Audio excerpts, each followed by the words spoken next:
మునక్కాయలు రొయ్యలు కలిపి పులుసు పెట్టుకుందాం. దానికోసం చింతపండు తీసుకొని కడిగి నానబెట్టుకోండి.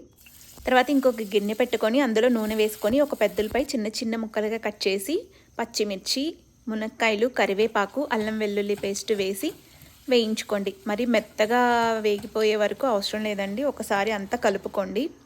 అందులోనే శుభ్రంగా కడిగి పెట్టుకున్న రొయ్యల్ని కూడా వేసి తగినంత ఉప్పు, పసుపు కూడా వేసుకొని బాగా కలిపి ముక్కల్ని మూత పెట్టి ఉడికించుకోండి. ఇందులో నీళ్ళేమీ యాడ్ చేయనవసరం లేదు. ఆల్రెడీ రొయ్యల్లో నుంచి వాటర్ వస్తాయన్నమాట. లో ఫ్లేమ్లో ఉడికించుకోండి. కొద్దిసేపటికి ఇట్లా ఉడుకుతాయి. ఇందులో మనకి తగినంత కారం వేసుకోండి. తర్వాత మనం ముందుగా నానబెట్టుకున్న చింతపండు నుంచి రసం తీసి ఆ రసాన్ని ఇందులో వేసుకోండి. మనకి ఎంత పులుసు కావాలనేది అంత చింతపండు రసం ఇందులో వేసుకొని మూత పెట్టి ఉడికించుకోండి.